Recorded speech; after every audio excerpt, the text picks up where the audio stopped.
한나라의 꽃다운 새약시, 기운찬 사내들, 아름다운 인생의 사랑을 거룩한 싸움에 나타냄이 너의 자랑이니 상하고 누운 자는 적이라도 너의 따뜻한 손 아끼지 말아라. 이 노랫말은 1920년 3월 1일 독립신문에 게재된 적십자의 노래 중 일부입니다. 여기서 엿볼 수 있듯 우리 역사의 아픔인 일제강점기 당시 목숨 걸고 국가의 존립을 지키려 했던 독립운동가들과 운명을 함께했던 대한적십자회, 그 치열하고도 숭고했던 역사를 지금 만나보겠습니다. 대한민국 임시정부와 함께 1919년 창립한 대한적십자회.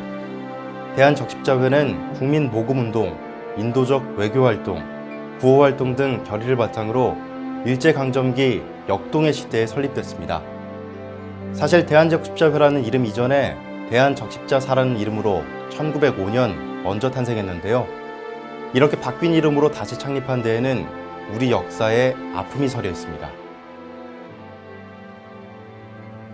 1903년 1월 대한제국은 제네바 협약, 일명 적십자 조약에 가입합니다. 제네바 협약이라는 국제기구 가입은 국제사회에서 독립국으로서 인정을 받았다는 상징적 의미를 지니기 때문이죠.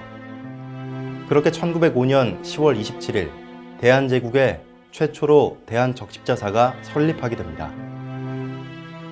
그런데 대한적십자사 창립 한 달 뒤 일본은 강제로 일사조약을 체결했고, 단계를 밟아 1909년 독립된 국가임을 의미했던 대한적십자사를 폐지, 일본 적십자사 조선본부로 흡수시켰습니다. 결국 일사조약 체결 약 5년 만인 1910년 8월 29일 일본의 야욕대로 한일 병합조약이 체결됩니다. 우리는 이날을 경솔국치로 기억합니다. 하지만 우리 민족은 이에 굴하지 않고 나라의 주권을 되찾기 위한 독립운동을 펼쳐나갔습니다. 이를 위해 1919년 대한민국 임시정부가 수립됐고, 같은 해 8월 29일 대한적십자회가 부활합니다. 9년 전 한일 병합조약이 체결된 바로 그날이죠. 대한적십자회는 일제의 불법 침탈과 야욕에 저항하기 위해 탄생한 만큼 그 정신을 살려 국민모금운동, 인도적 외교, 구호활동이라는 세 가지 결의사항을 뿌리에 두고 본격적인 활동을 이어나갔습니다. 대한적십자회의 결의 중 첫 번째, 국민모금운동은 일본 적십자사에 대한 관계를 단절하고 나라의 주권을 되찾기 위한 독립운동과 궁핍한 상황에 한일을 돕기 위한 자금 마련을 위해 시행됐습니다.